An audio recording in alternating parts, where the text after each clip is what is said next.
What are you up to, you silly little shelly dwellies, hey? You playing silly buggers again? You just sorting out who's boss lady. Yeah, fair enough.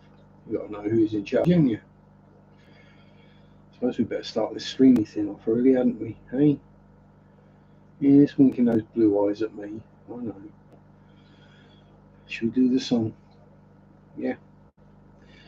Sunday shop do do do do do do. Sunday shop do do do do do do. Sunday shop do do do do do do do do. R. Hello, hello, hello. Welcome, willkommen. Ahoy, salut, bonsoir. Right, how is everyone? I hope all are well. Evening, Andrew and Sammy boy. Yes, the Wookiee is back again. No, we're going that way, aren't we? There we go, that's better. So, thankfully, a nice uneventful week. Yay! Uneventful weeks are always good. It means nothing too strenuous happened. Well, work got a bit stressy, but that was nothing to do with me. That was just other people stressing because there was work to do. I just got on and did it.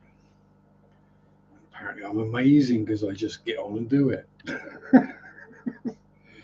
Yeah, I know. Early warning for the gents who have a lady. Valentine's Day this week. Don't forget.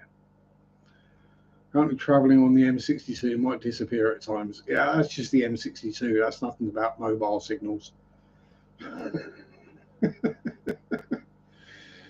Good luck. I hate motorways. I'd rather take the back road everywhere. Yeah, so no new breedies, no new deafies. Well, a bunch of snails died, but you know, their death wasn't in vain. They fed the local birds. Who am I going for in the super owl or the superb owl? I don't know. Whoever manages to catch, cuddle, and run the best.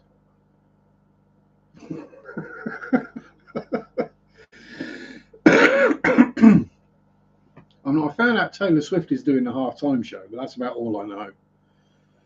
I don't know quite why you need a halftime show because halftime is only like 10 minutes or 15 these days in football. Go back to the locker room, have a bit of a chat with the manager, see if you're going to change any tactics for the second half. Come back out, get on the plane just about long enough for people to get to the toilet and not actually be able to use it. Scotland were robbed yesterday in the Six Nations. See, the proper version of the game, rugby. Although, again, not familiar with what the scores were.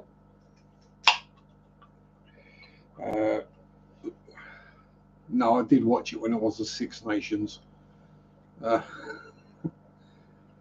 assume Italy is still the whipping boys.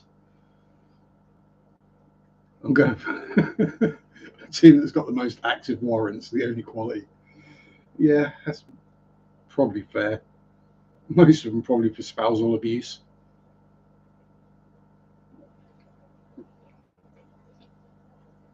Or steroid abuse. Child abuse. There's going to be some kind of abuse due to steroids and just being an absolute bell. Yeah, I've got about as much interest in the Super Bowl as I do in that speck of dirt on the kitchen floor that I can see. Bloody froggies, right? It's always a tragedy when they win. Can't have the French winning stuff.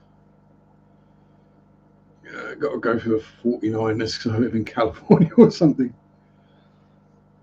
Yeah, well, they're only 20 short of being amusing.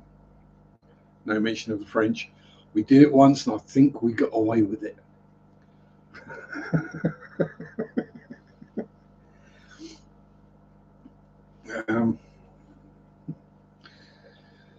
Yes. What else happened this week? Oh, my boss brought her galah into work, so I made friends and got a manicure off of a small cockatoo type parrot. Also got the blackheads out of the end of my nose as well. Parrots are really good at doing that.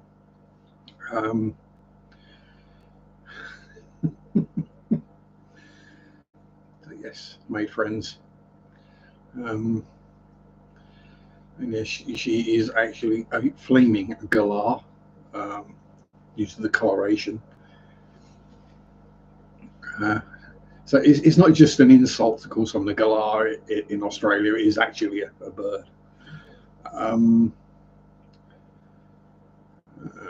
Thinking of me the whole time while you're thinking about 49ers. Soixante nerfs. Well, 40 nerf would be 49, but you know.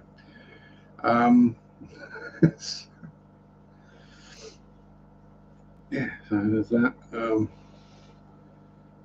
Baby bristlenoses, 6 days old now, so they're feeding. Escaped baby bristlenose from a couple of months ago. Pardon me. Oh, the light died in the fluval flex that's got the super reds and clown loaches in, so I've got to figure out and source a replacement light. Unless someone makes a replacement lid, that means you can just use normal light on it, in which case I'll do that because it's probably going to be cheaper. I mean, it's not done too bad. I've had the tank 6 years and that's the second light, so they do hit the 3-year warranty. Tommy, cheers to mental health. Well, I wouldn't say I'm mentally healthy, but yes, cheers to. Oh dear, Sam found out something the other day. Uh-oh. You've not been Googling me, have you? That's a really bad idea. There are far better things to Google than me. I'm not either, that's what. Cheers. It's always more fun to be mentally unstable. What do you call it when you only cook with the top heating element in your oven? It's called a grill. And we have them separately in our ovens. You are grilling something. Depends on the oven. My oven, or cooker, technically, has a main bottom oven and a smaller top oven, which is either done as a full oven or just from the top. Kenny, how you doing? Hope all is well. Yes, you call it broiling, but we call it grilling because you do it under a grill or on a grill. Yeah, it's generally where we would cook most meat, really. And Linkbot's here as well. Hello, Linkbot. Yes, a broil or a grill, or or the new. I say new. It's been around for about a year and year or more now. But the latest fad in kitchenware, the newly renamed convection oven, otherwise known as an air fryer. People, your microwave does it as well. You just got to press convection button, not microwave button. Don't need to buy a new gadget.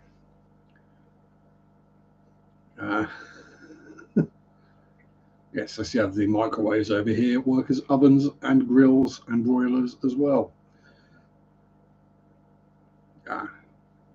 It might be a Europe thing or a UK thing then. So mine's only a cheap one, it does. One old oven again. We got a fancy one, but the stovetop sucks. It's either barely on or far too hot. Well, my oven is a Belling Classic from the 1980s.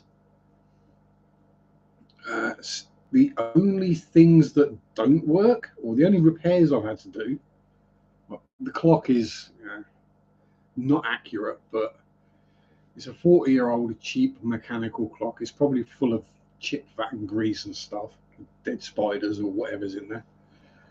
So that's not exactly what you call accurate. And the latch on the handle for the oven part broke. Well, I say broke, it wore out because it was like 30 odd years old at the time. So I was like, oh, this is going to be a nightmare. I'm not going to be able to get spares. Oh, what do I do? I thought, well, let's just take it apart and see if there's anything we can bodge. And the actual latch piece that hooks over was double-ended. So all I had to do was undo the screw, take the latch piece off, turn it 180 degrees and put it back on and do the screw up. It works perfectly. Well, I cook on a big grill more often than not. Yeah, I mean, cooking outside on a grill in this country doesn't tend to work very often. You might be able to steam some veg with the amount of rain that would be falling on it at the moment. If you could get it to light at all. Yeah, that is another thing that is very different in the UK and the US, barbecuing. We generally get the coals hot so they're white. Then you put the meat on the grill till then you flip it over and then you take it off when it's done. We don't do all the rubs and sauces and marinades and blah blah blah blah. This is the meat flavour. Often confuse grilling something with barbecuing. Yes. Hey, Ricky, how you doing? Ricky? Oh God, that's the EastEnders. What was her name? Bianca, I think. Again, that's going back to like the 90s. Cold and rainy here too. Yeah. It's not cold, it's quite warm, but it's rainy. I mean, thankfully it's not colder, because if it was, we'd have the weather that they're getting up north. We'd be getting the snow, and we don't want that. And as I've probably said before, barbecue comes from the French of barbe en coeur, goat cooked on coals. Ooh, got a new cart. A Mario Kart? A shopping trolley? Go-kart? Set up a new account on Amazon?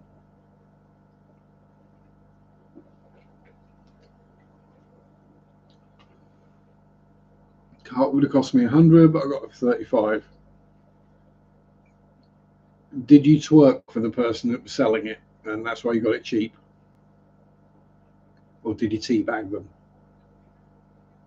Or did you say, let me have it for 35 and I'll do 200 squats? No, like, no one can do 200 squats. And you just banged it out. Gonna rain on the 14th, got devilish. Yeah. Yes, 14th being Valentine's Day. Santa Valentino. Yeah, remember, guys, if you got ladies, don't forget that one.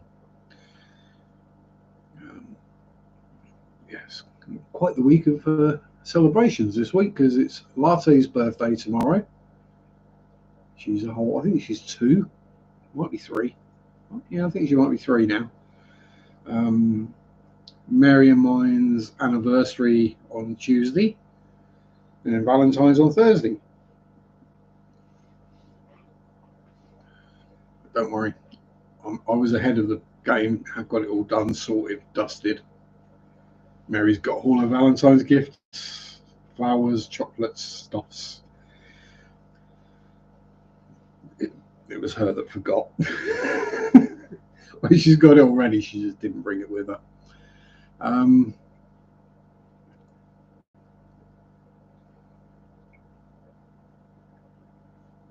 Well, you don't have to work out. You can forget still. You don't feel you have to work out on my behalf.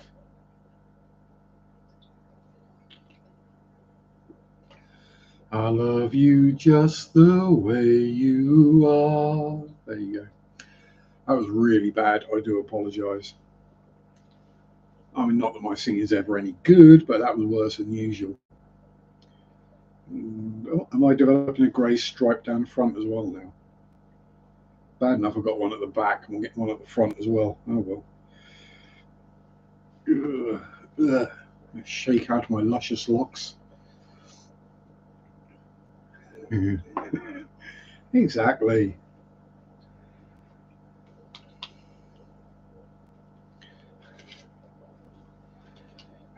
So I need more nicotine. That is the most eventful thing really that's been happening this week is I've not been sleeping well. I've been waking up at silly o'clock in the morning, like 3 o'clock in the morning, for no apparent reason. Yeah, not because desperately need a pee, it's because woke up. Then I've been up for a couple of hours and then gone back to bed again for a couple of hours. It's just not been good. Then been up another couple of hours, had a nap, and then gone to work. Yes. Apparently, I was possessed with multiple spirits, didn't even feel a thing in the palace. All the priests saw me and said, "Come with me," did something and got rid of them. There we go. You are now spiritless.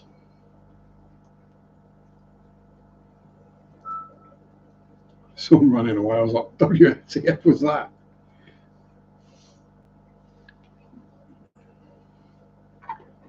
I mean, as long as they're all cute women, not a problem. No, that's wrong culture. No, wrong culture. No, I can't remember. Can't remember what the Indian gusts are called.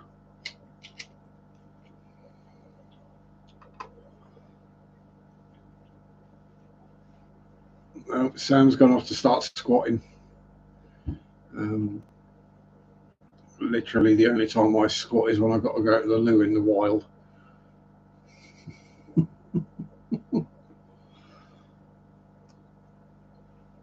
I don't even squat to get something off the bottom shelf at work. I just bend over or kneel. It's easier. And then I can pull myself up on the shelves if I need to. Usually because my knees have gone, no, we're not doing that today. I haven't got to the point yet where I've had to crawl to the end of the aisle and find something else to pull myself up on, but it'll happen.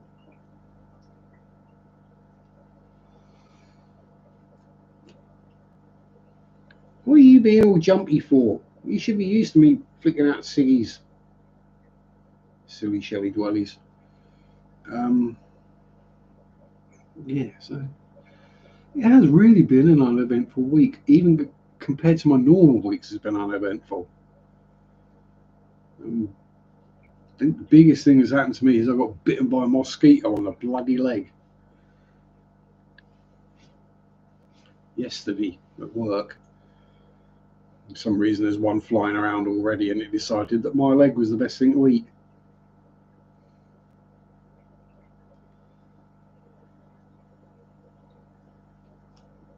You did your normal, yeah, they can't hurt me. Yeah, and got told off. Yes, I'm not there. Don't think I've got any possessions going on. I'm pretty sure any spirit wouldn't want to be inside my head.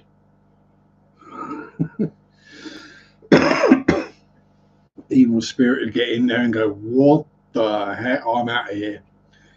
I don't want nothing to do with these thoughts. This is scaring me. Help, Daddy."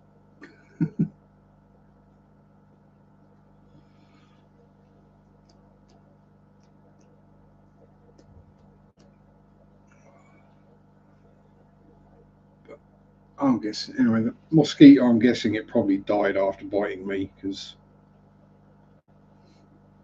let's be honest, my blood's probably not healthy for animals.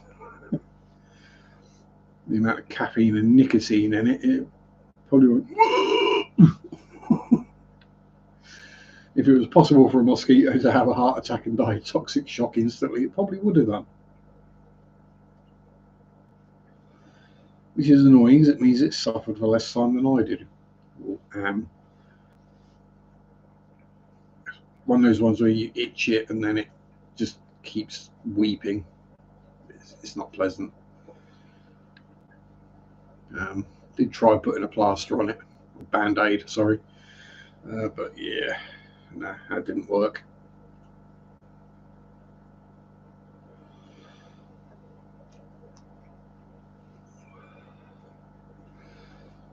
Ooh. Stay awake, Sharpe. Stay awake. It's your own stream. It's one thing falling asleep watching someone else's, but don't fall asleep in your own. Probably help if I'd eaten something today as well. That might have been a good idea. Gave me 2 things. Know what it is. Wrapped it in a red cloth. Keep it on me 22 days. Put it on my pillow and sleep. Never open. See what's. Yeah, you probably don't want to see what's in it.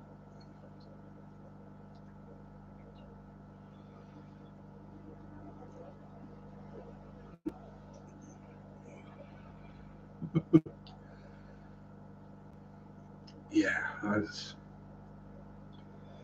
given generally what these kind of charms tend to contain in other cultures, I guess it's probably similar things. Yeah, it's probably a chicken foot in there somewhere. Hello, Debs. How are you, my darling? Happy early Valentine's to you, my dear. And no, that's not the reason I wore a t-shirt with a heart on it. It's technically a Nightwish t-shirt, but it's only got the one member.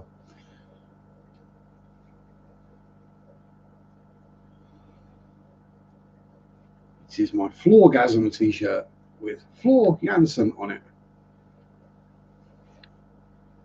Yeah. Scientific curiosity, but I'll pass on. Yeah. Wait until the 22 days are up. Give it another few days, then maybe have a look once it's done its job.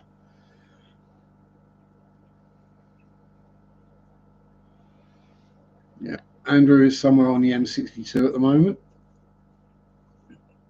So somewhere in purgatory, I believe.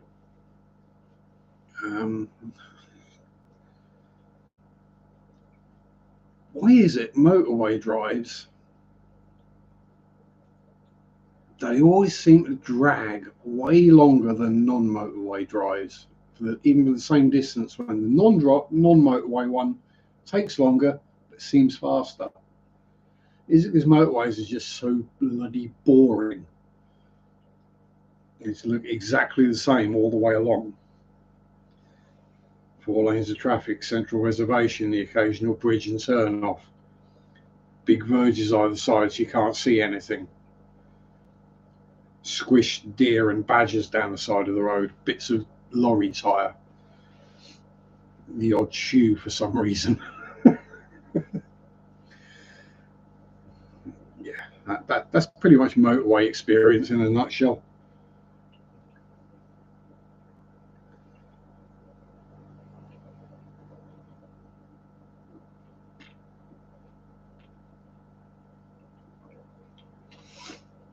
That's because Sam's younger, you see. And he can do several hundred squats. That's the difference. That's why he gets more hearts. I only got one as well. Mine is sparkly.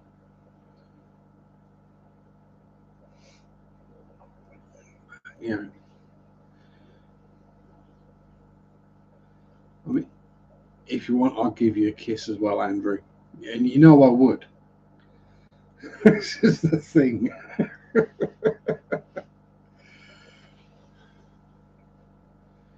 Oh, you love the thumbnail. Oh, the looking slightly crazy with the turkey baster.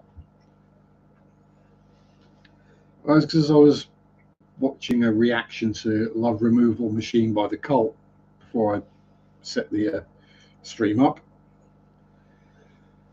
And well, I figured it was apt.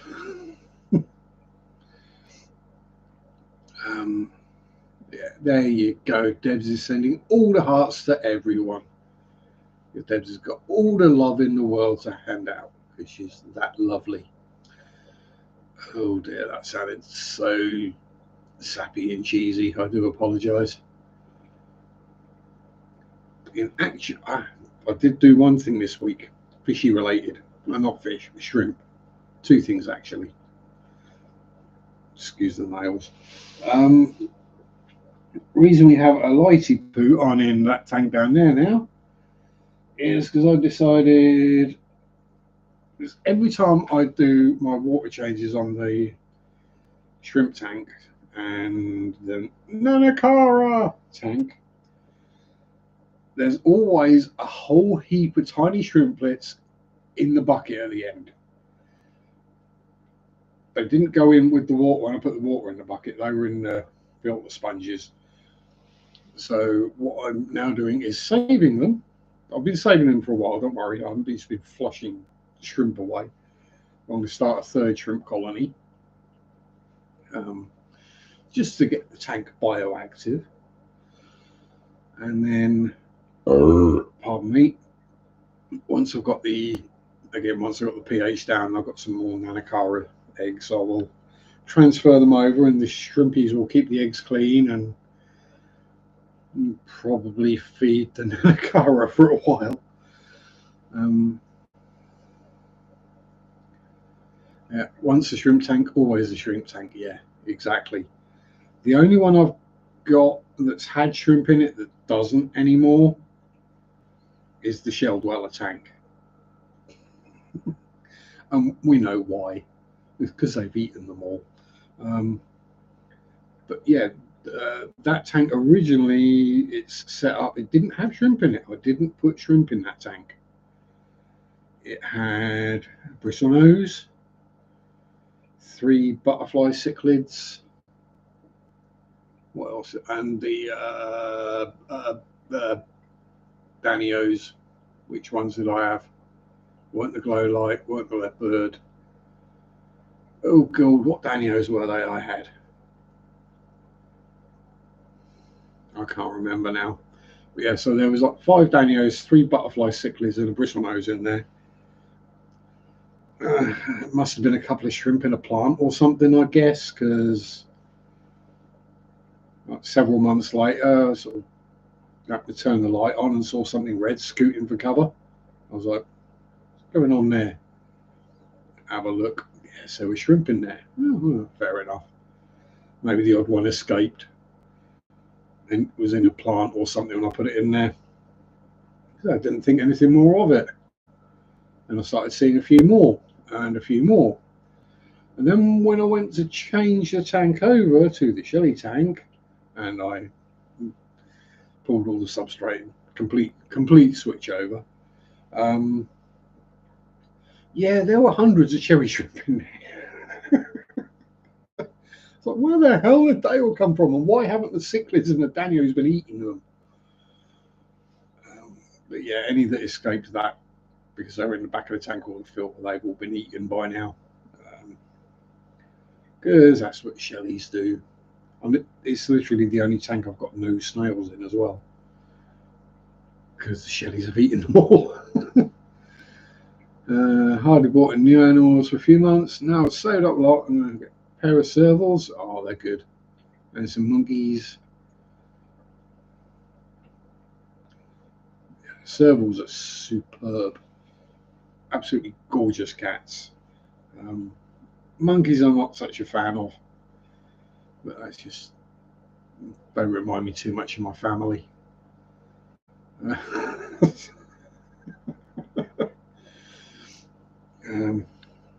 Similar intellect levels, similar hygiene levels.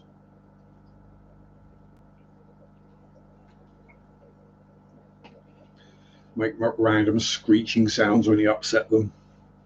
Yeah, very similar. Yeah, servals are very cute, very sleek as well.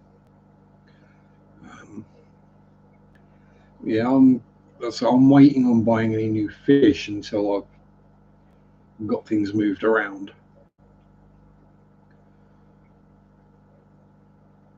Yeah, rubber nail caps don't declaw anything. Never declaw a cat. Because when you declaw a cat, you're not just taking its claws off. What you're doing is you're cutting its fingers off at the first joint. Literally what is happening when you declaw a cat or a dog or anything. Um, yeah, just don't. It's actually illegal in the UK to declaw a cat. Same way as it's illegal to dock a dog's tail or ears. I think that the only one you can do it if there's a legitimate medical reason, like the dog has injured its tail badly, like broken its tail and it's not going to mend, or you know, been in a fight with another dog and had a big chunk missing out of his ear, and the only way to fix it is to literally chop a chunk off of it. Um, Other than that, declawing or randomly removing body parts from live animals is kind of frowned upon. Let's just put it that way. Dead ones, you can chop them up as much as you like because, you know, food. But yeah, we tend to leave our live animals in one piece. Apart from reproductive organs, and in the case of bullocks, horns, we remove those as well because, you know, that's just a safety issue.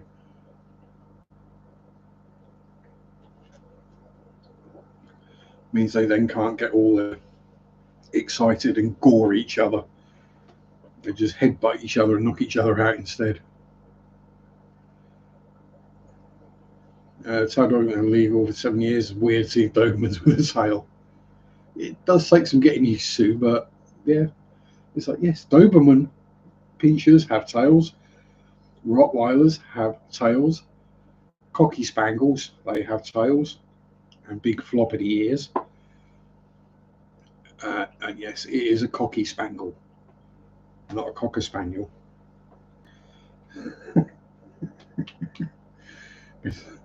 Yeah, they need a crazy name because Cocker Spaniels are crazy dogs. It was even worse as Sprockers. Cross between a Springer and a Cocker. Oh, they're mental. Absolutely mental. Um,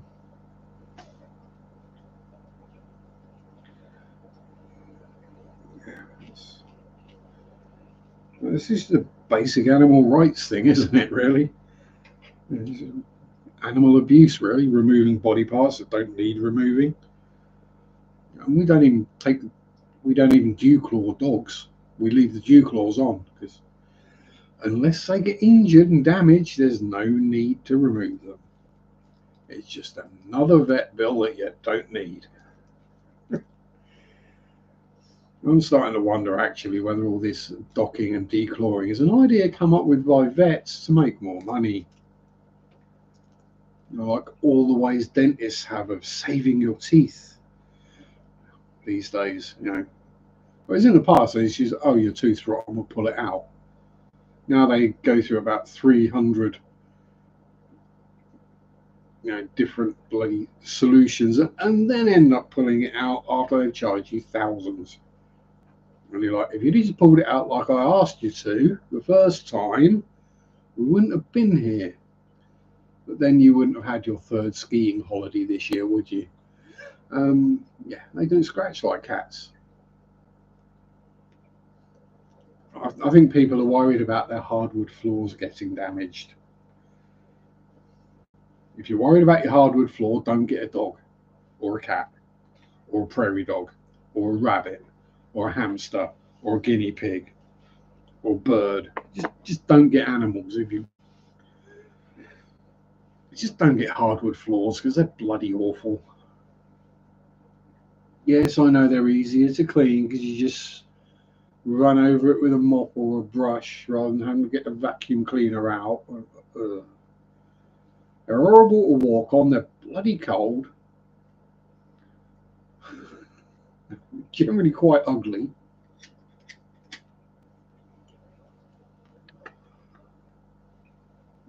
and they're slippery and dangerous as well. So yeah, just go with carpet.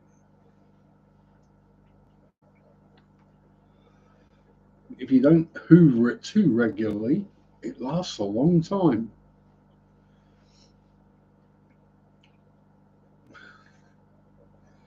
They'll go out of style. It won't be the latest fashion colour.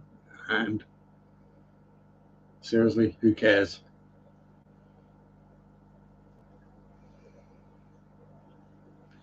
Had marble floors, yeah, okay.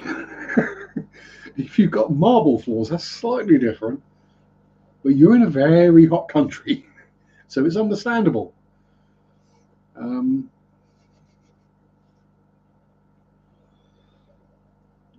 about the only marble I've ever had was the little round ones that you played with as a kid,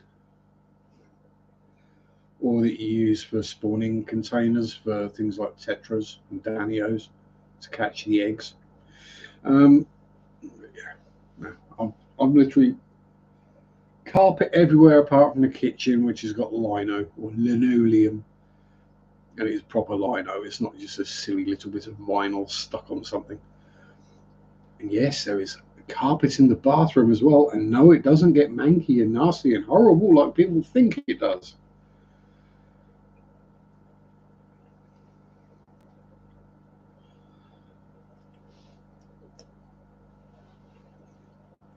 Adequate ventilation, and try not to, pour water all over it.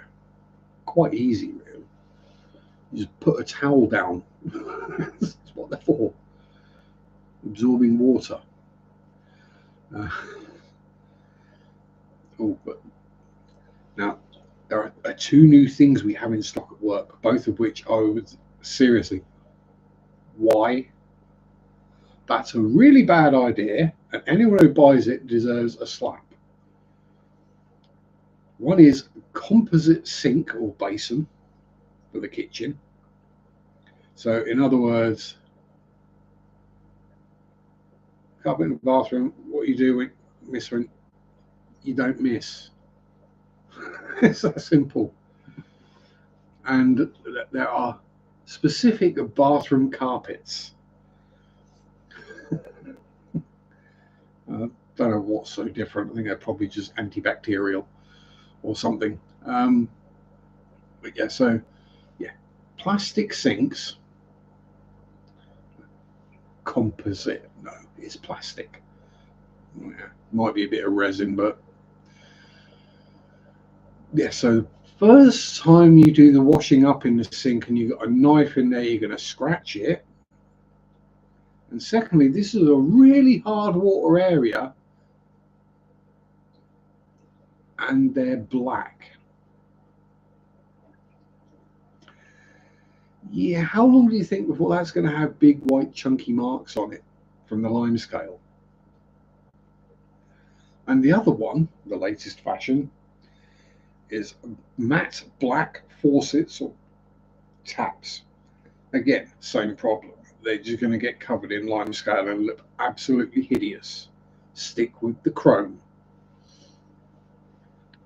Especially as you're going to have to clean those taps really vigorously, really often to keep them matte black, which means you're going to wear off the coating, which is just powder coating, and you're going to be left with brass. So you may as well just bite the bullet and just get a pair of outside taps, because that's what they're going to look like in 6 months anyway. Didn't go down well with the area manager, let's just put it that way. It's like, you're far too practical. I'm like, yeah, I look at something like and go, yeah, I see the problems with that product. Not, oh, that's cool. But even if you live in a soft water area, you're still going to get covered in watermarks.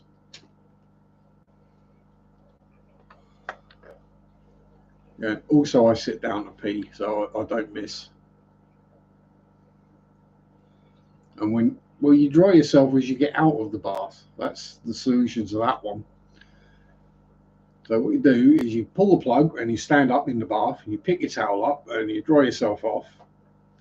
And you stick one foot up on the side of the bath, you dry that foot off and leg, you put that foot on the carpet, and you put the other foot up, you dry that one off. No water on the carpet. Shocker.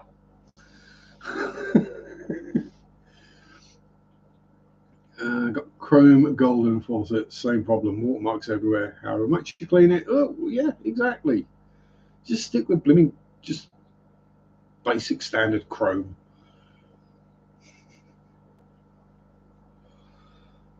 At least then, if you get any limescale build-up, you can just chip it off because the chrome coating is tough enough to cope with it. Again, the taps faucets in my house were put in when the house was built in the mid-80s, and they're absolutely fine. Touch wood.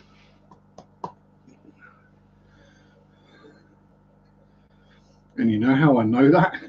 Because it's copper pipe all the way up to the tap. There's no plastic, there's no push fit, it's all soldered copper. So when I do want to change them, it's going to be a nightmare. But actually, it probably wouldn't be that bad. I just have to cut the pipe off and then use push fit fittings.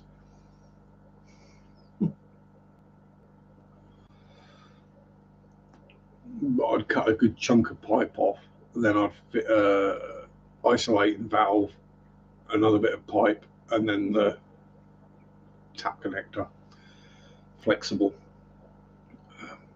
Just so I can make sure no water's going to come peeing out of them in future if something goes wrong, without having to turn off the mains water. Because I'm pretty sure they haven't got isolators on them. Might have to get in a plumber to do that.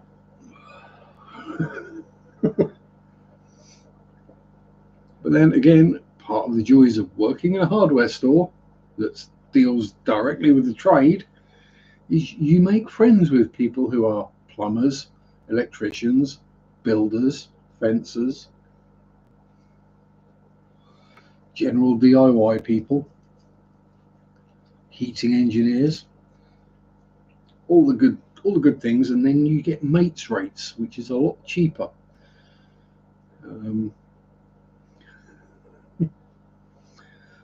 Perks of the job and all that. Does it make me happy? Do you like to see me like this? You like to see me broken, dumping sweat with no energy? I didn't say you had to. I said don't bother. I said I love you just the way you are. We'll learn fish keeping and teach you plumbing and electrical. Electrical I've pretty much had anyway because I used to do it as a living. When I was, back in my college days.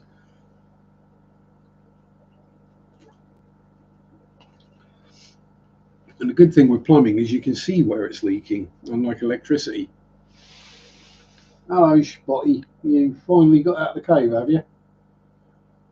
I took the eggs out of there on Monday and he was still in there yesterday trying to waft nothing in there. You silly animal. Nerite exploring as well. Big Bob the Nerite is still in there somewhere. I do see him occasionally. If you see a rock move, that probably is. What he said, bugger. Yes. Has two different meanings in English, British English, that word. As a general curse or very mild swear word, or the other, the one that up until fairly recently you could probably still go to jail for. And in some countries you still can.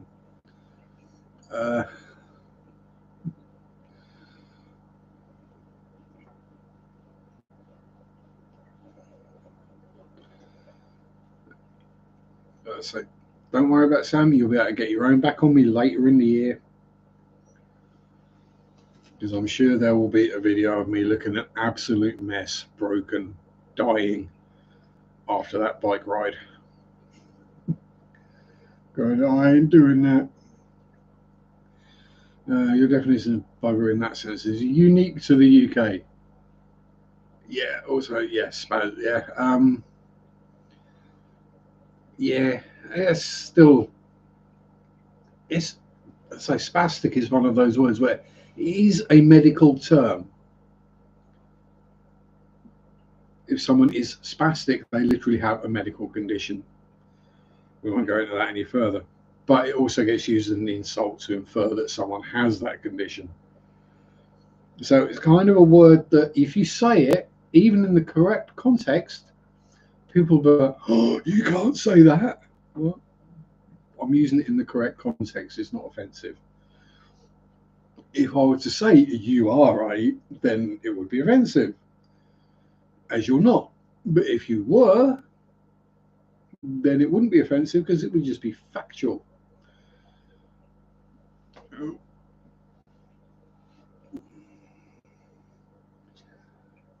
But hey, we're not the country that produces a scale modeling paint called Spaz Sticks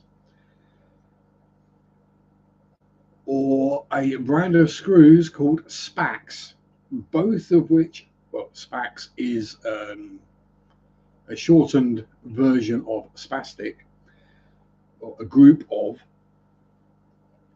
A SPAC is someone who is, yeah. But yeah, spastic energy, yeah. Yeah, that's a legitimate usage of the word. Yeah, it's like getting upset at a Spanish person for talking about something black and saying Negro. It's this can is yeah. It's all about context, people. When things are used, when words are used in the correct context, they are not necessarily offensive.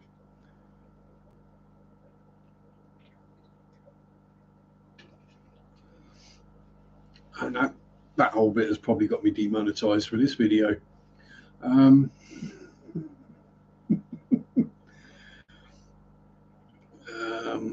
yeah, 90s movies. Yeah, I mean, you're way behind the times because we were calling each other spazzes in primary school in the early 80s.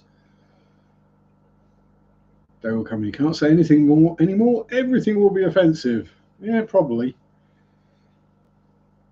In which case, I'll be such a rebel. Because people will be whispering these words they think are offensive, and then I'll say something properly offensive. Be like, what? I was brought up in the 80s. That was Saturday night tea time comedy. Yeah, they were using those words like that like 6 o'clock on a Saturday when everyone was watching. Howdy, Jeff. How you doing? Hope all is well with you. Says times change, language evolves. We just have to come up with new offensive terms every time the things we use get. Oh, you can't say that anymore. Yeah, exactly. That's it. The people themselves aren't offended. They just think that other people will be offended by you saying that.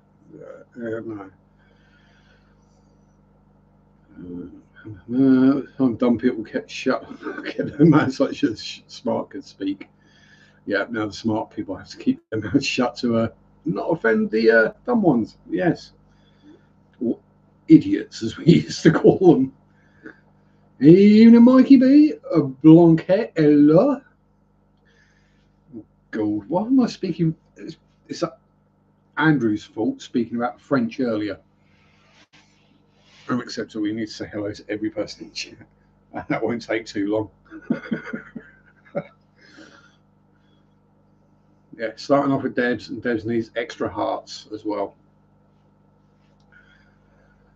And I will just remind Jeff and Mike, it's Valentine's Day this week. Don't forget.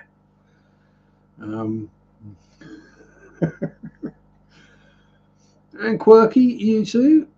So does the R word. Putting your moves where the older sister calls the younger brother. Yeah, it is. Who I think that was Andrew last week with the memberships. It's what this week? Valentine's Day on the 14th. You know, I kind of do it every year just to like remind people because I know a bunch of us men are rather forgetful of these things. Yeah, it is kind of. But again, it's that is a legitimate medical term. Well, thank you very much, Graham. Lurking away there. Always appreciated, never expected.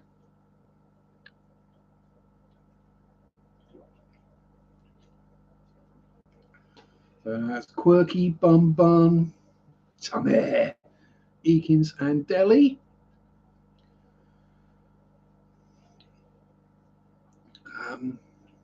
The where was I?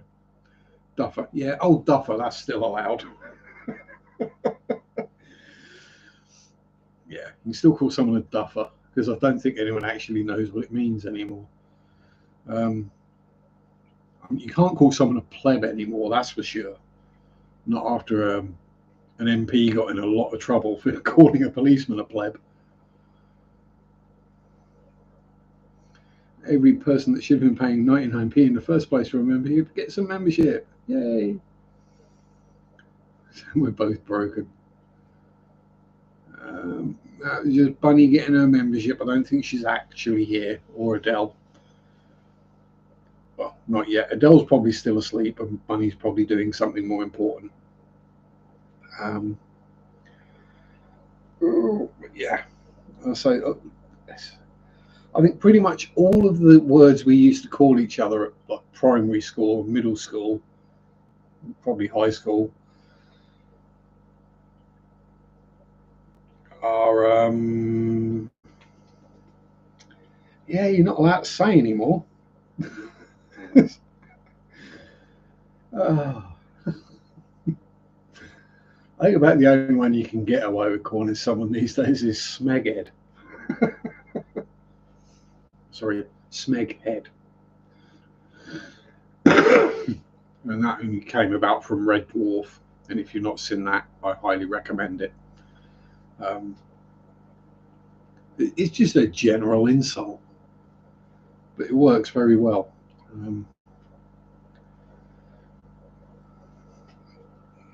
So I'm not even sure what the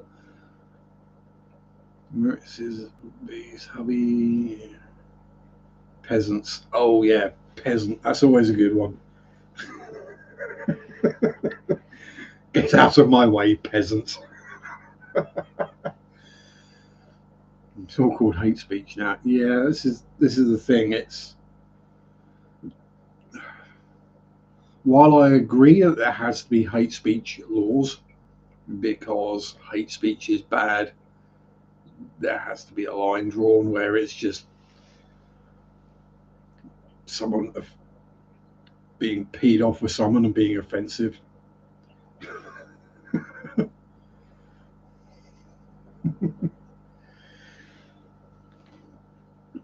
But yeah.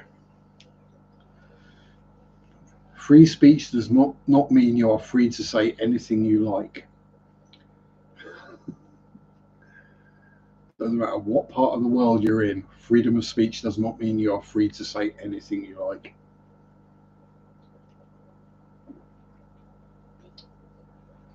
And that's a good thing.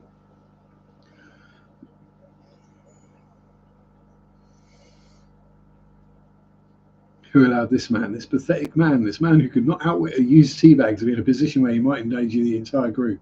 Who? Only a yogurt. Yes. And note, I pronounced yogurt correctly. Please send me my walrus cleaning kit. 3 wonderful brushes for cleaning the trickiest of seafaring mammals. Yes, I am over 18, but my IQ isn't. More Red Dwarf quotes. I think the yellow's done the 18 months. Thank you very much. And given the recent price increase on tobacco, another month and you'll have paid for a pack of tobacco. Um, oh God, I'm used to. No, we used. Oh, Ricky's done 14 months. Woo! Thank you very much. And there he is. There he is, gazing on all. Yeah, he still jumps in bed. Still rubs around my legs. Still scares off all the other neighborhood cats that he doesn't like.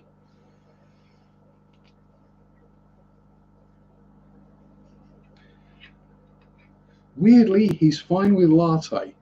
She's a rabbit. I thought, knowing Zach, rabbit would have been pretty high on the list of things I can eat.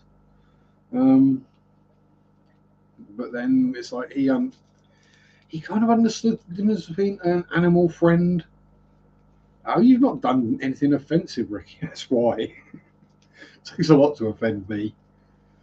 Oh yeah, there are people who are blocked from the channel, but you know,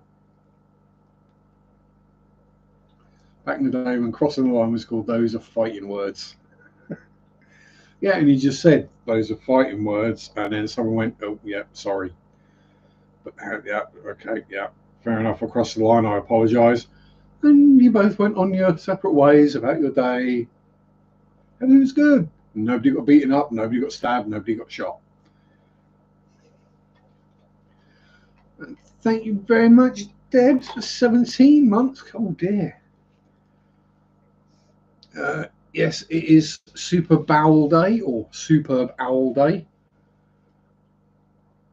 Should I be preparing for my annual trying to work out how this works evening? You should be able to figure it out fairly easily. They stop every 3 seconds for 10 minutes. Then they have a 3-hour break in the middle. Basically, what it is it's a game of catch, cuddle, grow up, stop, rest, interrupted by a musical extravaganza in the middle. When we used to just go in and get a pie and a cup of Bovril. Yeah, showing the age there at half time. Street fighters and bar. Yeah, I mean, that's it. You'd have a fight, but it would be fists. You just have a punch up, job done. Game on, yeah. And he's probably 5 minutes later, you're having a pint together. El Jefe.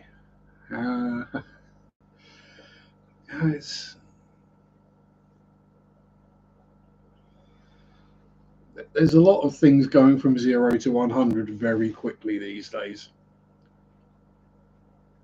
I think a lot of it is probably down to social media and that whole being alpha thing, which I really don't agree with, because I mean, scientists have proven that alpha doesn't exist in the wild.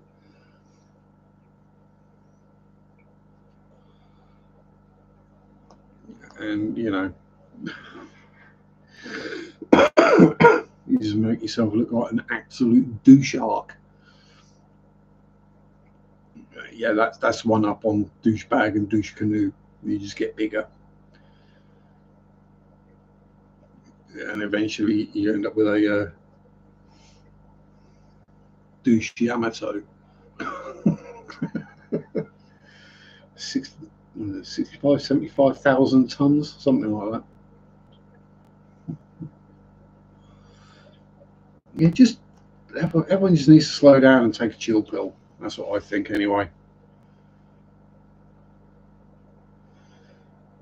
Yeah, no, we just used to call that a ladies' man or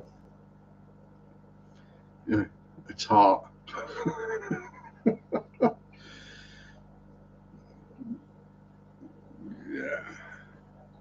Yeah, exactly. Yeah, he's just a stud muffin. Away with the words, away with the ladies. But usually they pulled early and got out of the club and left the rest of us to just get on with it. Yeah, there's a different woman every week. Then they didn't. Then they disappear for a while. Then they come back again. Probably because they've caught something nasty and had to get rid of it. Well, enjoy your din-dins, Graham. Have an extra slice for me. Whether that's a slice of meat or a slice of gravy is up to you. Manda Panda, hello, my darling, and a happy early Valentine's to you, my dear.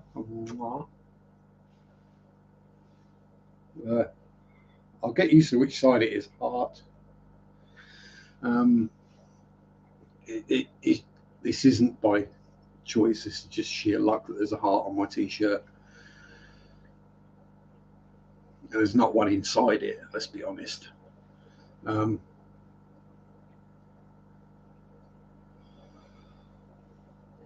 As Trent Reznor once sang, grey would be the colour if I had a heart. Oh, yeah, there we are. I got it. Thank you very much. Unfortunately, no, just a roll up. Thank you very much, CAR. I have been drug free for several years. And I'm not saying it affects you mentally over the long term, but my memory is awful. Well, you know, the jury's out on whether that's caused by drink, drugs, or head injuries. Probably a combination of the three.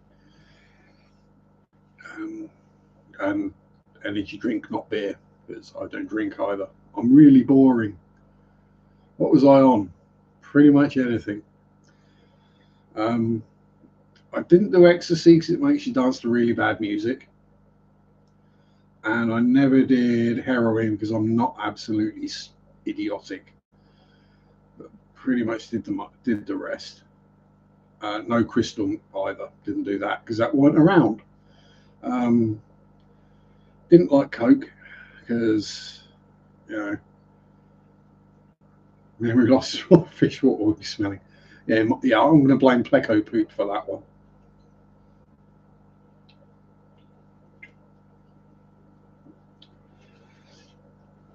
But yeah, mostly hallucinogens and weed. And if you got any really that turkey pastry in your pocket, I'm not pleased to see you. Always pleased to see you, Danny boy. Oh, Danny boy, the turkey baste is ready. Good job I didn't sing that to a woman.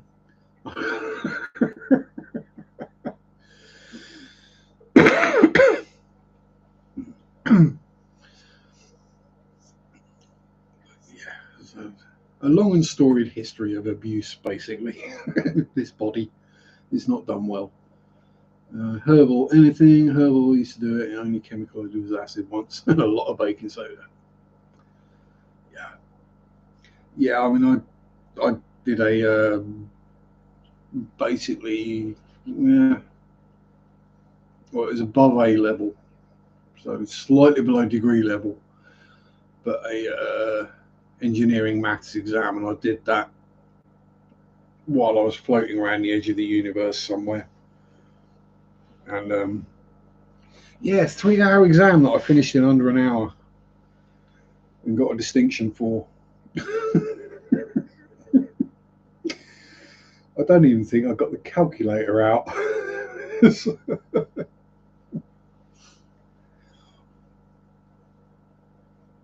I found generally it just sent me to sleep. It was like giggly, munchies, pass out, which is kind of good. The only problem is when you like pass out halfway up the stairs. That's not good.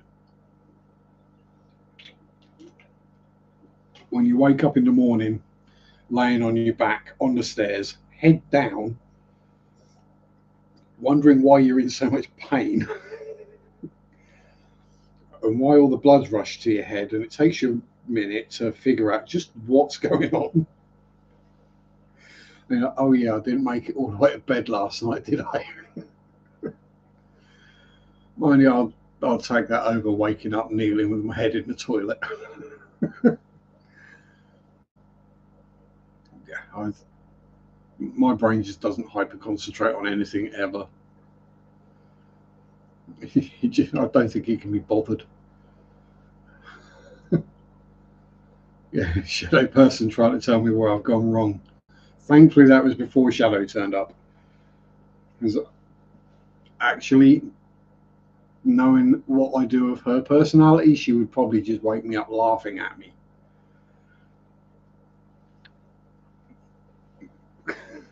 And when you think about it, that's got to be one of the freakiest occurrences of my life. Farting and having a ghost laugh.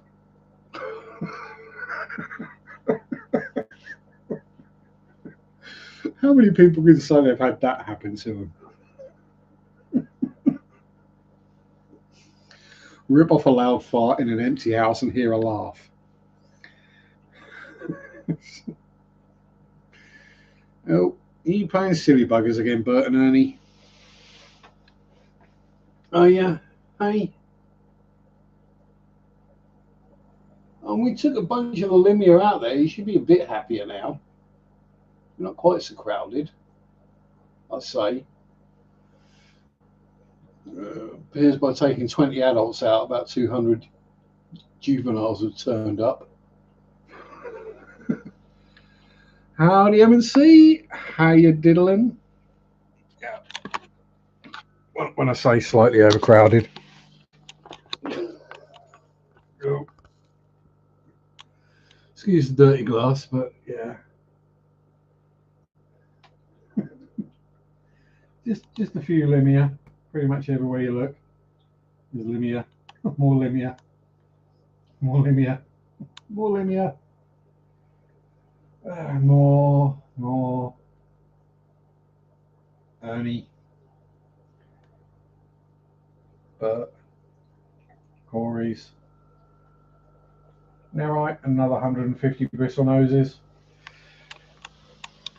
While we're at it, yeah, I am being careful to point a camera up at the ceiling.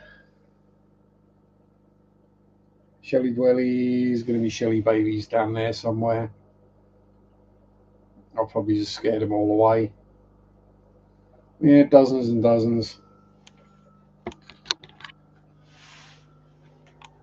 And then, yeah, well, those three is full of bristle noses.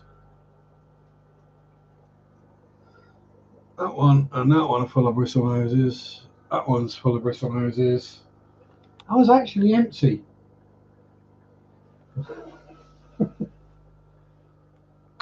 Yeah, well, I'll say it's live bearers. I'm sure some of them get eaten. I don't know who by, because Bert and Ernie don't seem to do it, do you, hey? Oh, look at you. You're just cruising through a shoal of baby Limia, not even attempting to eat them. You're not really very sickly, are you, hey?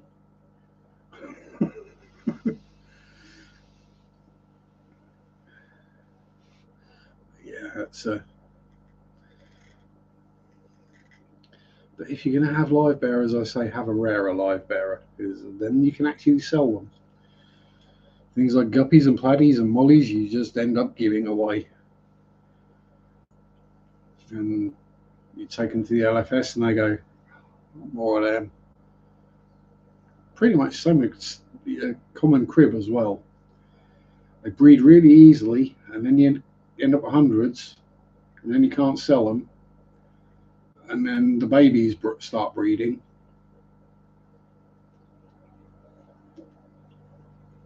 Then you finally think you've got rid of them all, and you empty the tank they were in, or the tub. Right? You empty it, you sort it out, you clean it out, you clean out the filter, You put it all back together, refill it with water, put some bristle noses in there. Come feed the bristle nose, and you go, there's another bloody crib in there. Yes. Limia and Goodeids or Gidaids, whichever. Stevie P, how you doing? Howdy, sir. And for the new arrivals, Valentine's Day this week, guys, don't forget. Yes, I'm going to keep reminding people. It's for your own best interests, right? I don't have to remember now because it's done and dusted. I just got to remember, like I say, happy Valentine's and happy anniversary during the week. That's easy enough to do. Because Mary will probably say happy anniversary or happy Valentine's to me first. But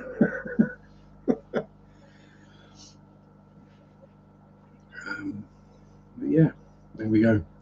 And I was saying, for the new arrivals, the excess shrimp that I catch on doing water changes on the other shrimp tanks, well, there's technically meant to be one shrimp tank, but there's two because some escaped. And apparently Nanakara don't eat shrimp either. What is it with me and cichlids that don't eat shrimp? Hell, even bloody betters. I'm on a 50% success rate of betters that don't eat shrimp as well. Yeah, so every time I clean out the filters, there's a bunch of shrimplets in the filter sponges. I end up in the bucket, which goes in the sink. And then I spend an age going through it all, getting all the baby shrimp out. And I'm starting to put them in that tank, just to start an extra colony, as it were, just to get the numbers up. And make sure the tank is bioactive so that when the next lot of Nanakara eggs turn up, I can pop them straight in there and not have to worry about them being eaten. Because the last lot they hatched, and I've not seen hide nor hair of them since, so I think the parents might be eating them. The snails were eating the eggs, so we reduced the amount of snails, which meant the eggs were survived, and then I think the parents had the fry, which is kind of annoying, but hey, at least that means we're not going to get thousands of the sodden things. Because while I will be able to sell Nanakara quite easily, because you don't see them for sale,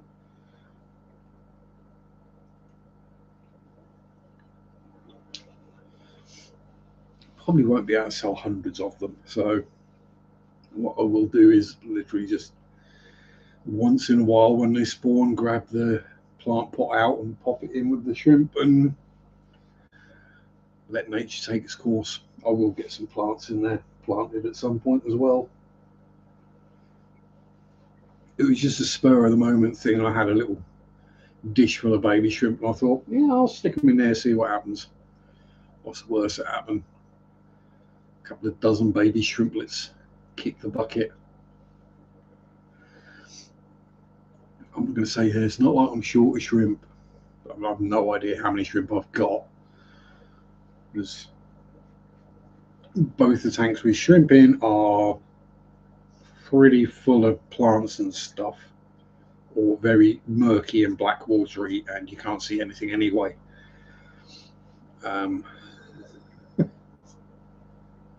It's just the way they are. But yeah. What else? Where are we going? I've got to the end of my train of thought and my brain's gone dead. Yeah, it looks like the yo-yo loaches have finally cleared out all the snails in that flex. So when I do my water changes tomorrow, I will have a rootle about and see if there's any snails left. If there are, I'll leave the yo-yos in there. For every shrimp you can see, you can be sure that 4 more you can't. Yeah. and even for them, there's probably about a dozen tiny babies as well. I think that might be where I've been having the issue. Is I've had that many shrimp in the tank that they're not growing very quick because they're overstocked. And to overstock a 34-litre tank with shrimp takes a bit of doing.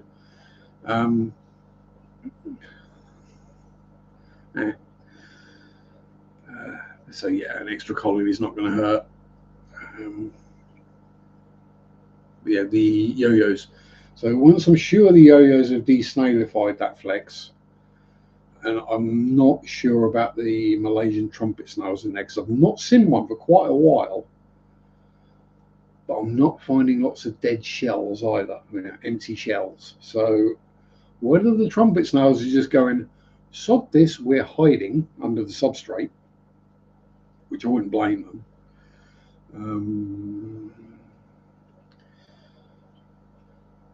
So yeah, I'll have to have a rootle about in the substrate, see if I can find any trumpet snails left in there. If not, then the yo-yos can go into the tank that the pelvic acromis are in. The pelvic acromis can go over into basically a tank swap, and then they can start the trumpet snails in there. And once that's clear of trumpet snails, then we'll swap the shellies into that tank. And yeah, want to change the substrate in my tank? How I do it with the fish in the tank? I would think probably, depending on what the substrate is. If it's sand, I would probably say, yeah, go for it, but just be aware it might bump the cycle slightly. If it's a soil type or you've done a dirted tank or something, I would just pull the fish out and pop them in a bucket while you do it. And then, as I say, let the new water come back to temperature and whatever before you put them back in. But then it all depends how brave you're feeling. Yeah, I'd probably pop the fish in a bucket just so you can then drain the water right down and get on with it. You'll actually probably be quicker that way than trying to change the substrate with all the water and the fish in the tank. I want to pull out the bags of aqua soil and take it out of the bags. If it's just something like that, then yeah, that's fine. I wouldn't worry about doing that. Have you got the aqua soil like underneath gravel or sand or something? Sorry, it's having an itch. Yeah. If it's something that's already in the tank, it shouldn't affect anything. It's only if you're taking something out and then putting something new in, you might take out some bacteria and other microorganisms that help keep a tank healthy.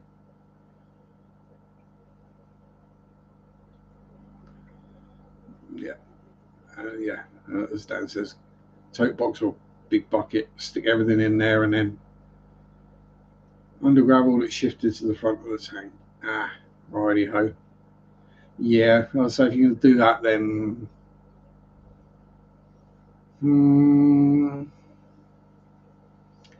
yeah, probably just for peace of mind, because it's going to get really dirty and nasty. I know you keep your tank in good condition. I know it's clean and nice, and no matter what you do, there's going to be a bunch of mold built up in there, and you're going to end up with black water.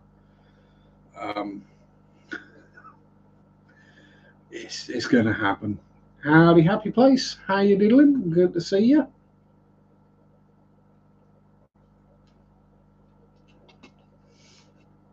But yeah, take the plants out first. Let things settle down, and your filter suck out whatever gunk you've disturbed. Then catch a fish. Don't try and catch a fish with all the plants in there first. This is why the fry rack, yes, there's the odd bit of Anubias and whatever floating about in them because I just had excess. But yeah, that's why they're bare bottom, no decor or scape going on, because it's just a heck of a lot easier to catch fish without anything anything they can hide around. Turn the tank around 180 degrees. Yeah, that's that kind of thing I'd probably do, Dan, to be honest. Ooh, that side of the tank's looking a bit manky. Just flip it round. That'd be alright. Happy reet, but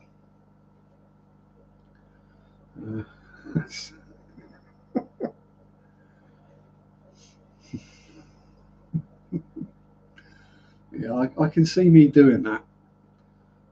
I can actually see someone doing it with a fluval flex and then realising they can't see the fish.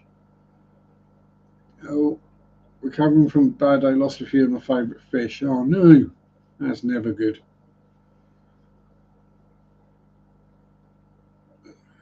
It's never good when fishies die, especially our favourites. Oh, pardon me. Yeah, personally, I'd probably take the shortcut, Debs, but yeah, you're better off just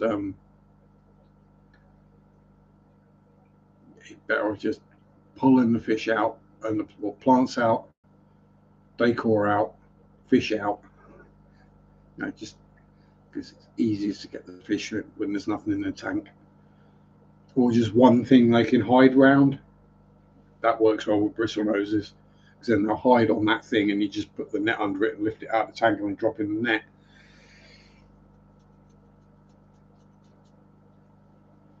That's why I can catch 50 bristle noses in like 20 minutes and bag them.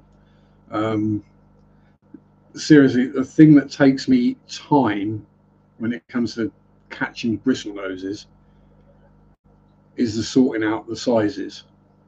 Yeah, you're too small. You're too small. Yeah, you can go. You're too small. You can go. Well, I've got like a net full of like 50 of them. I'll grab the net I use to catch them.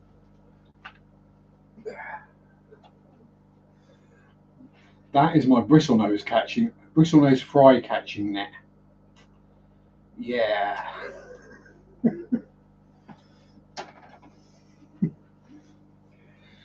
You basically scoop half a tank full up in one. I sell them to a shop because I just can't be bothered dealing with the public. Basically, yes, I could make more money selling them to the public, but it's just a lot more grief and hassle this way. And now, because of my unique position, I now just text their buyer, say, what do you want? Do you want any of the, or just text and go, I've got this, and this. And I go, want some of them, some of them, some of them, some of them. And I go, rightio, be with you Sunday afternoon. And job done. Well, thank you very much, Danny boy. 5 more memberships for Night Owl, Whipsus, E-Rock, Dennis, and Barbara. Thank you very much. Most appreciative. Yeah. I don't think most people would like watching me catch fish.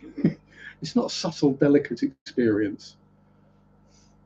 Come here, you little bugger.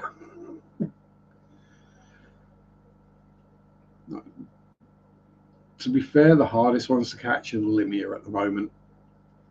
As I said, because they're in a planted tank with lots of big chunks of wood and rock and stuff in it.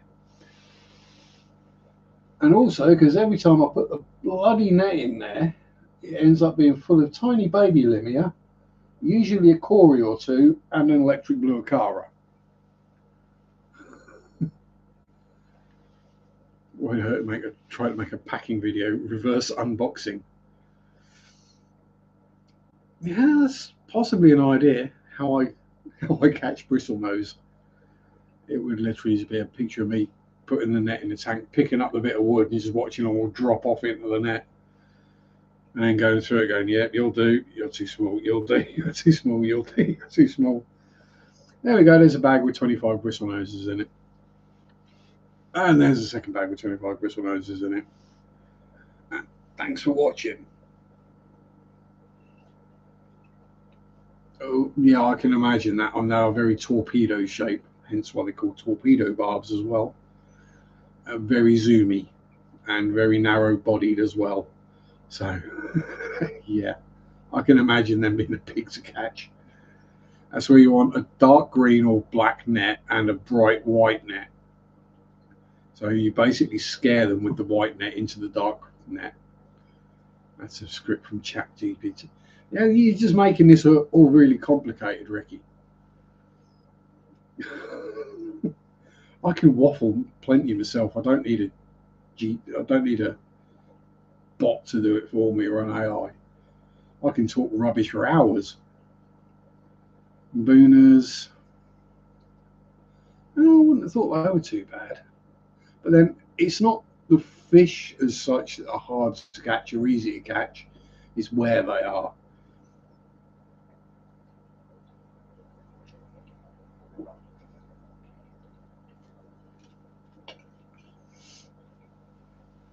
Because if it is a tank with no decor or scape or anything in it, just flat bottom, yeah, you can generally just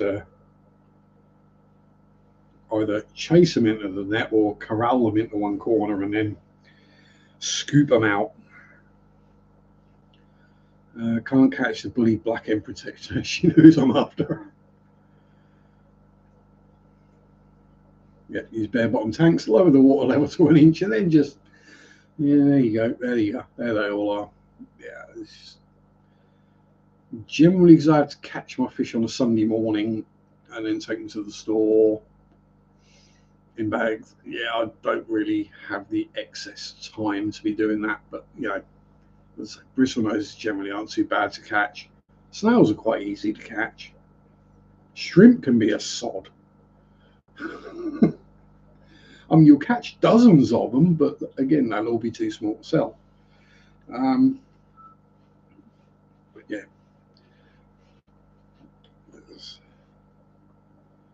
Siamese algae eater without question the hardest fish to remove.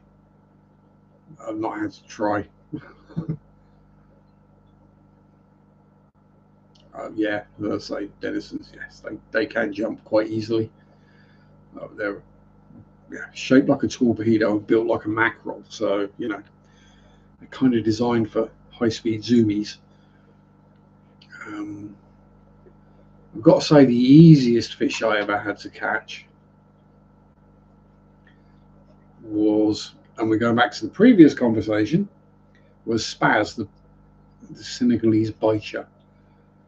He was so easy to catch because he was tame. He liked belly rubs. So I literally just put my hand in the tank, reached down, gave him a belly rub, picked him up, and put him in a bag. That easy. Yeah, they get in your head. Started off harvesting guppy ponds. Yes. And remember, guys, your guppies are just guppies. It doesn't matter what posh name you put on them, they're a guppy. They're not something special. And that's just upset every guppy breeder in the world. But my snake tail, mosaic, cobra skin, Dumbo ear, but no, it's just a guppy. It's not something special. It's line bred. No. It's inbred. It's going to be genetically very weak.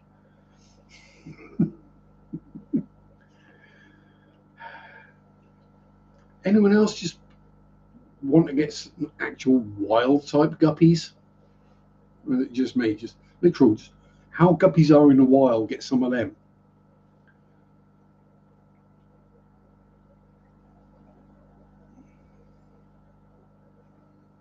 The more deformed the guppy, the longer the name. Never a truer word spoken. Oh, Poecilia reticulata. Yeah. Now, when they've all got the exact same scientific name and they're just like different flavors, then they're not suddenly worth a lot more money. It's the same thing with pedigree dogs.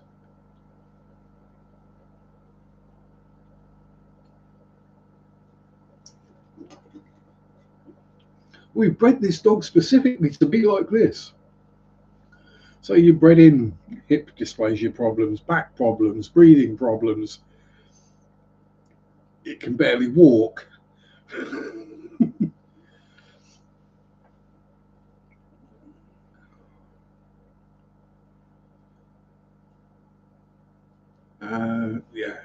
Yeah, it's ridiculous. Same with shrimp.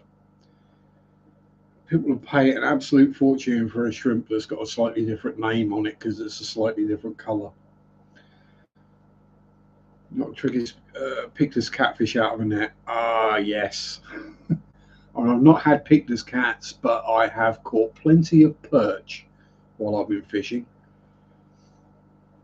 Um, and yeah, spiny little sods.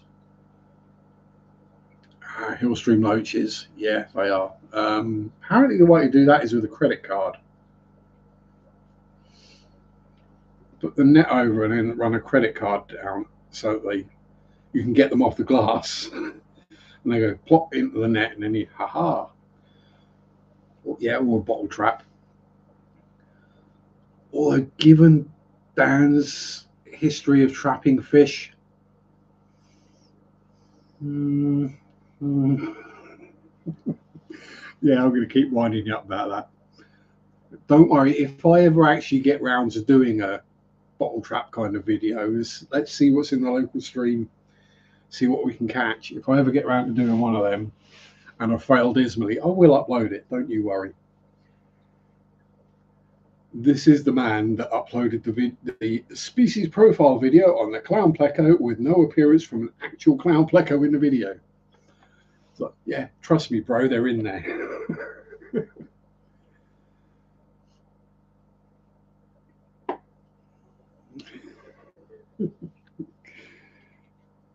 Yeah, and if that happens, I could say I'm as good a fisherman as you are, Dan. I'll tell you, the worst fish to unhook, slight tangent, but still fish related. I used to be an angler.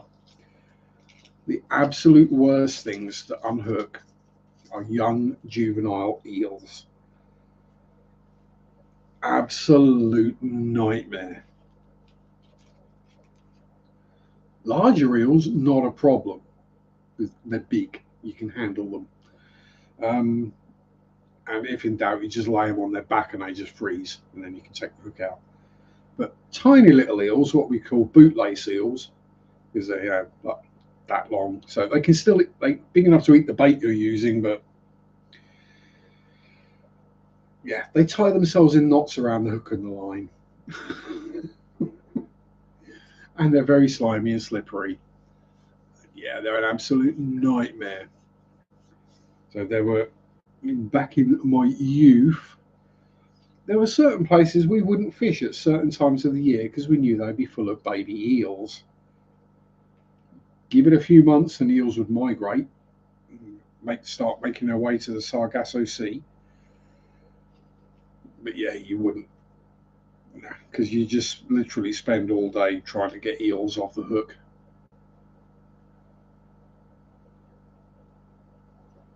Yeah, set and forget. Yes, like snail traps. You don't have to buy a posh snail trap, by the way. Just a glass bowl or ceramic bowl. If you're in the UK, those things that if you get the GU or goo desserts from Sainsbury's, those little glass ramekin type things, perfect snail trap. Stick it in the tank, chuck a couple of algae wafers in it, come back in the morning, it'll be full of snails. Well, there'll be some snails in it. Usually a boatload of shrimp you got to get out of there before the snails will escape. 100. I need to get rid of about half of them. Ooh, yeah, that's going to be fun. But yeah, specimen container with some food in the bottom. That's the easy way. As long as they don't see you, then put your hand in the tank to pull the container out and it'll go. Sticks to the back of their favourite bit of wood. Yeah. Last week I didn't even get to finish the can. There's still about half a can left. This week it's already gone. Don't waste a single drop. But yeah, you should get a decent amount of money for like 50 hill stream loaches. They're definitely not cheap.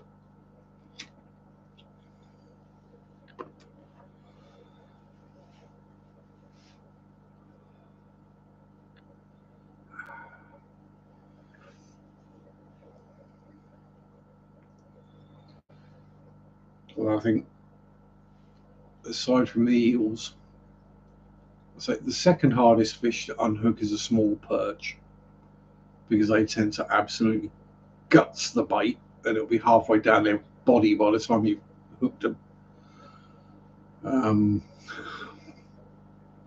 Another reason to use barbless hooks. Probably the scariest unhooking I had to do was when I accidentally caught a pike when it wasn't pike fishing.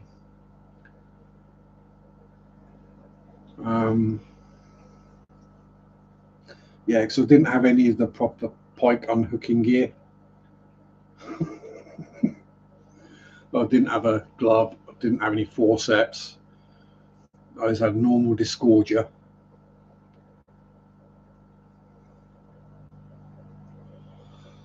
And bare hands and a very, very angry small pike.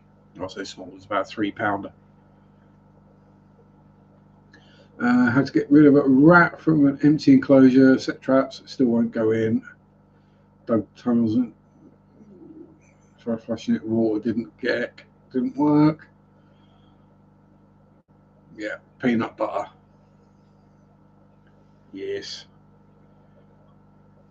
Or chocolate spread.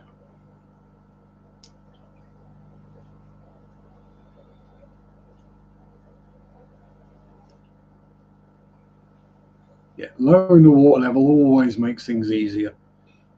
Yeah. Yes. Yeah. Peanut butter or chocolate spread. Hang on, thinking of that. I know this might be heresy, blasphemous even. Chunk of a bit of a chunky peanut butter Kit Kat might well do the trick.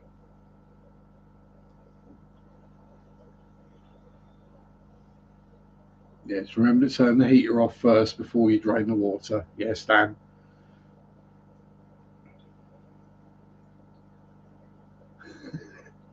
Yeah, you don't want to go setting fire to the house again. I say that I've not set fire to anything, but I have melted a couple of the plastic clips that hold the heaters.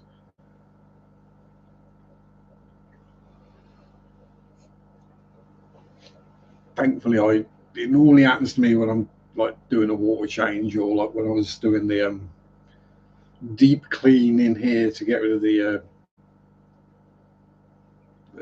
what are red worms that come out of a fish's butthole. Camelanus, that's the ones.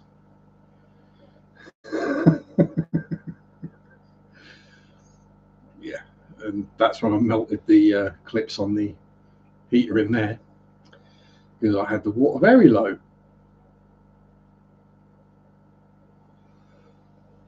And again, I caught most of the fish out of there, but I left Spotty in there because he was on eggs at the time when I was doing it. He didn't even come out the cave. Literally, I pulled everything out of the tank. Water changed probably about 200% over the course of the day. You know, I was getting it down to about this much water and refilling it, and that much water and refilling it, and yeah. Yeah, Spotty didn't even come out of his cave. He just sat there fanning his eggs like a good boy.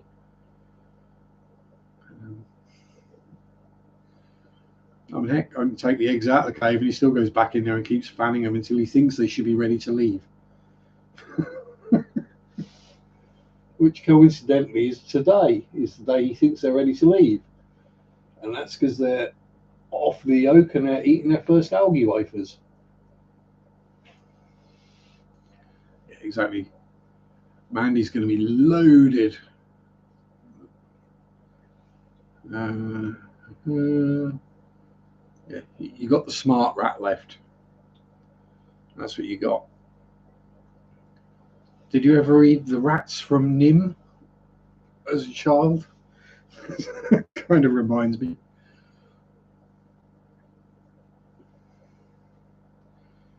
I can't remember who wrote that.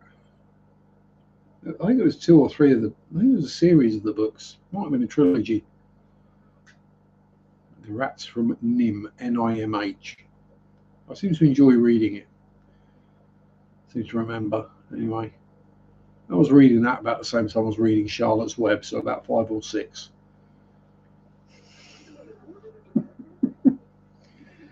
Yeah, I know. And now what do I read? Victorian and Edwardian horror stories. Yay. Hello, Bertie. You come out now, have you? Now your belly's full again, isn't it, eh? Got any heggies and now you got a full belly. Yeah, gorgeous girl. Robert C. O'Brien. There we go.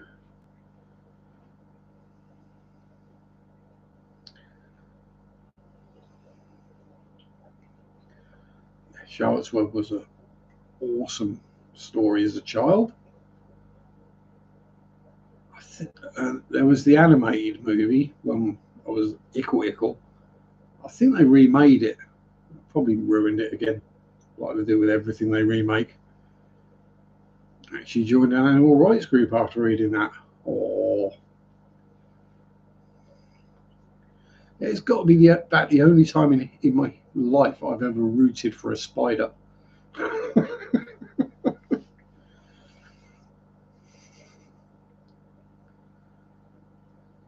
Exactly.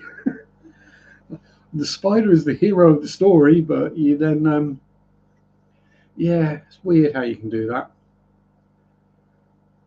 Yeah, spiders, nasty things. But they eat flies. Yeah, so does a fly trap or fly paper. And it doesn't run around just as you're about to go to bed and crawl across you during the night with far too many legs and eyes. Yes, natural pest control. Yes. They can control the pests outside. That's absolutely fine. That's where they're meant to be. If they come inside, they are the pest. I'd rather have a fly buzzing around than a spider running around.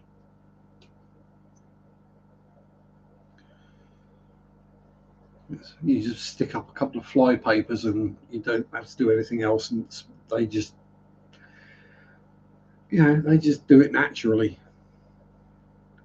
Flies just go, oh, what's this? I'm going to land on here. Oh, bugger, I'm stuck. I'm going to buzz for a couple of hours and then I'm going to die.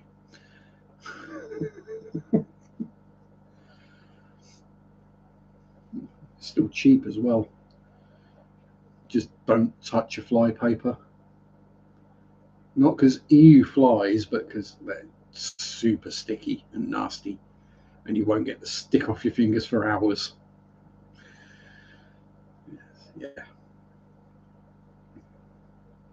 And when you take them down, from, hold the pin at the top and lower it straight into a plastic bag, and it'll stick all over the bag, but then you just scrunch it all up and chuck it in the bin. It's the only way to do it without getting covered. It's just, and obviously as a fish keeper, we can't use fly spray because otherwise we'll kill all our fish. Definitely kill all our shrimp. Because, what's going to kill fish? An insecticide. Yeah, or shrimp especially, yeah. Let's spray insecticides around. Uh,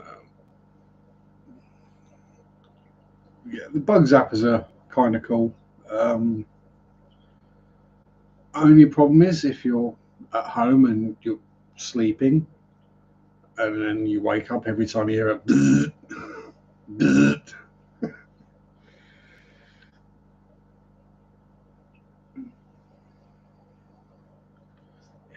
Sleep sound at night knowing the spiders are doing a great job, but see them won't crawl across my covers. Nope, nope, nope, nope, nope, nope, nope, nope, no.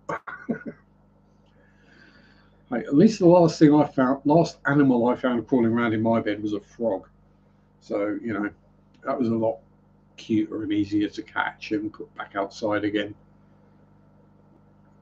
And like, what the hell?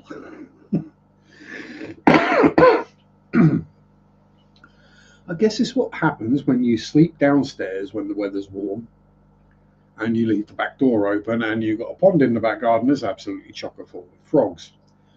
You get frogs come in the house occasionally, and sometimes they get a bit further than you expect them to get, and you end up with a frog in your bed, or a cat that won't go outside when it needs to go to the toilet because there's a frog sitting in the doorway.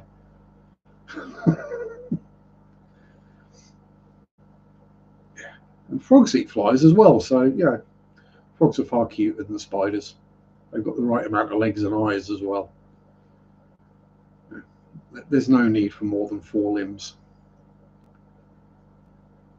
or 2 eyes. Just no need. I say that as a 4-eyed person, because I could get surgery and fix my eyes. I don't want to. Phobia of geckos scared the poop out of me. Reduced over the years, but still don't want those dirty lizards near me. Well, I mean, legitimately, most lizards do carry salmonella, so there's a legitimate reason to not want to touch them. I'm not sure whether I've got any issues holding lizards because I've never held a lizard. I was okay with a snake, so I should be okay with a lizard. I've been bitten by far worse. Mostly I don't want salmonella because I've had it before and it's not pleasant. Especially when you have stomach troubles like me. And speaking of which, not that. Gotta go to the toilet. Back in a moo. Oh, don't worry, Ricky, I won't pee on the carpet.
Here we go. We're back. We're back. Ugh. Finished with my impression of a champion equine.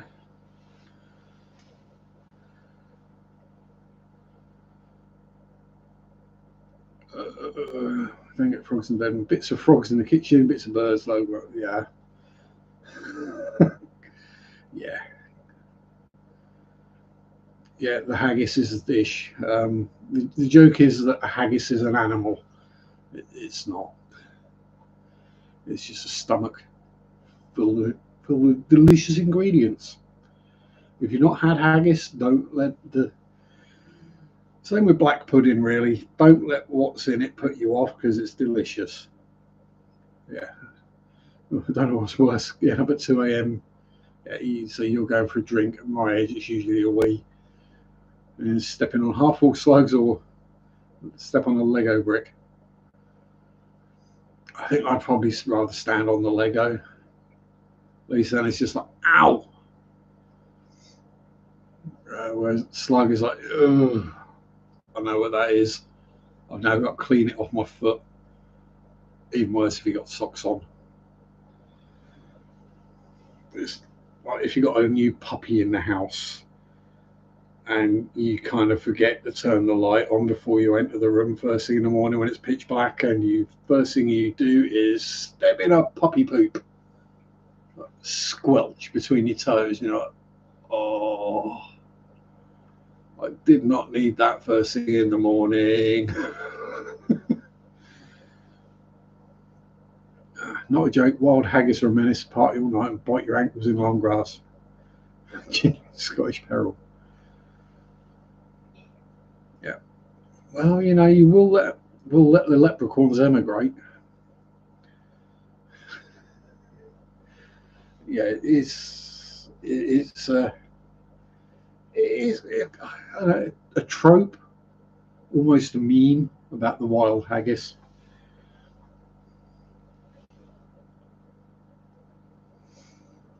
And we don't get them around here because there are still the koipu running around. They eat them. They eat pretty much anything they get their teeth around, to be honest. Koipu, think basically a rat the size of a small dog or a cat. It's not far off the mark. Actually, not even a small dog. A rat size of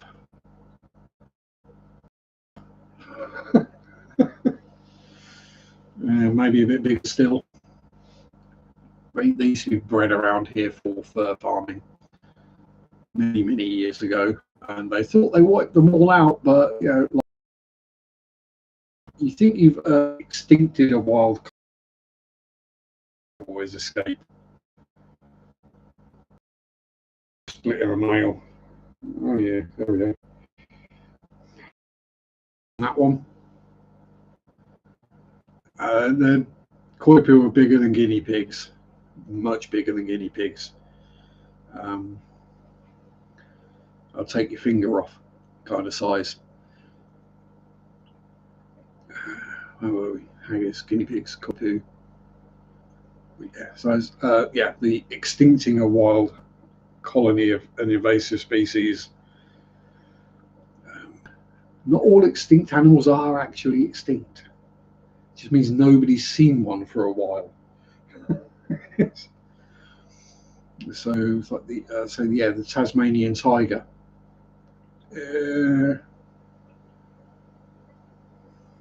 Haggis are the stuff of guinea pig nightmares. Oh yeah, haggis will eat a guinea pig. The Tasmanian tiger was apparently extinct for quite a long while, and now they're being spotted again in the wild, which is an awesome thing because thylacines are just amazing creatures.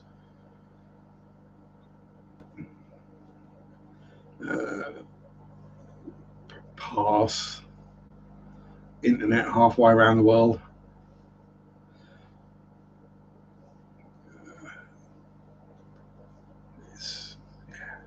As I said, like last week, I'm just amazed it works ever.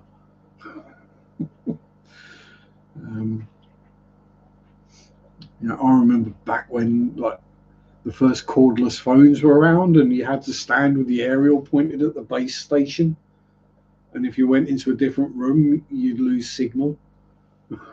So, the fact that it's wireless and I'm communicating with people on the other end of the country, halfway around the world,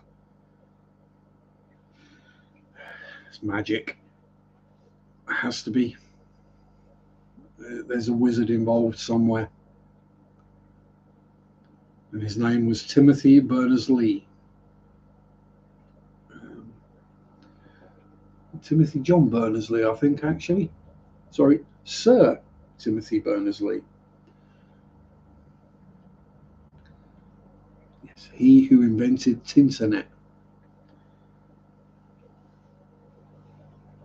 Yes, the internet is a British invention, much like many, many other things. I think it's us and the Chinese at the top of the list for inventions per country.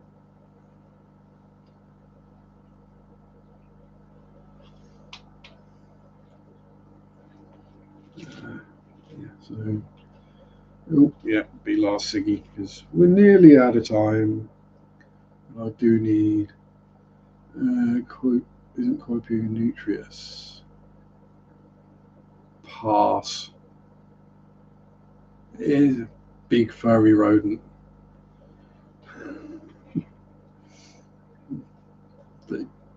It's not far short of being a beaver, basically. Actually, I don't know why I didn't just go, yeah, nearly beaver size.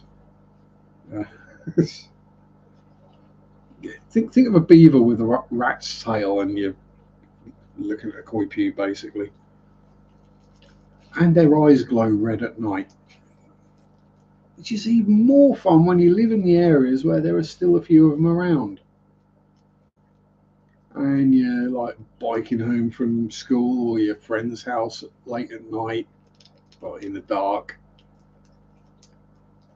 and you see a pair of glowing red eyes staring at you. Yeah, that's not good. A little bit brown trouser moment until you realise what it is. At least there aren't packs of them, because that'd be really creepy. Suddenly see loads of red eyes just glinting at you. They're also well, not amphibious. Yeah, they're quite happy in water as well. They actually stay around water areas. Water areas? Speak English, Sharpe. Waterways, that's the word.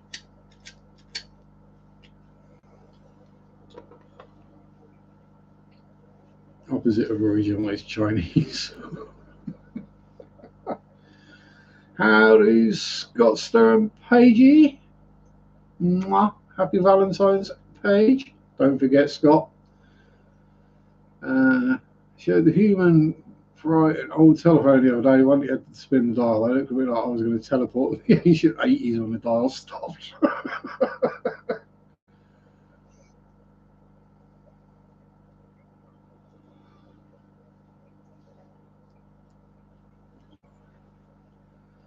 Yeah, I've seen videos of teens trying to work out how to use one of those phones. Very funny. They just like putting their finger in the hole and like think they're pressing the button on a touch screen or something. Then they'll figure out that the dial turns. And they'll go, what? Oh, imagine trying to send a text on one of them phones.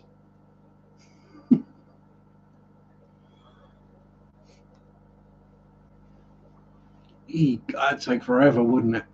Especially if the letters were further up the dial. You got nines and zeros. Oh my god, that'd be horrific. I mean, if you want to put a Z in on a text on one of them, you have to dial 9 4 times and let it go all the way back. Oh my god, that'd take forever. Oh, it'd be hilarious though. Next is show them an audio tape and a pencil and ask how they work together. Heck, these days, even a floppy disk could probably confuse most kids.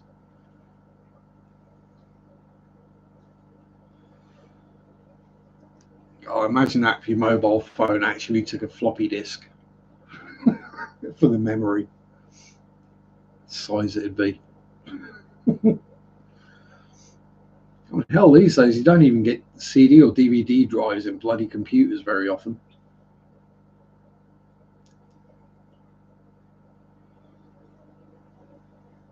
It only takes one thing: TYL, tell you later.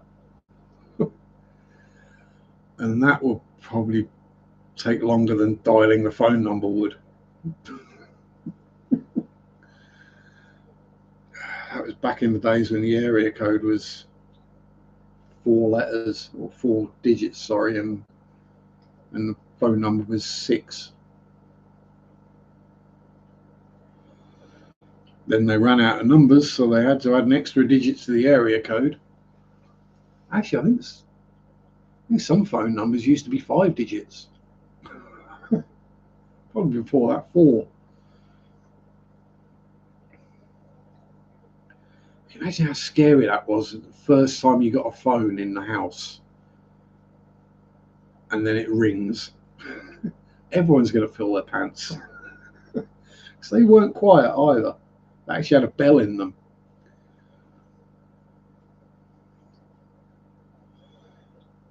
And worked very well as a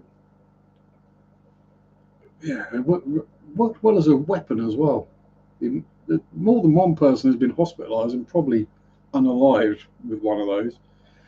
Texting on the old Nokias was hard enough. Yeah. Because on a spin dial, you've got no screen to let you know what you've put already. Oh dear. You'd probably be best off figuring out what you want to text, transposing it into into a numeric code, and then just dialing the code. It's just written down. It'd be about the only way it could actually work. Yeah, the scary thing is, Dan, I reckon if you found that old Nokia in the back of the drawer, charged it up, put a SIM card in it, it'd still work.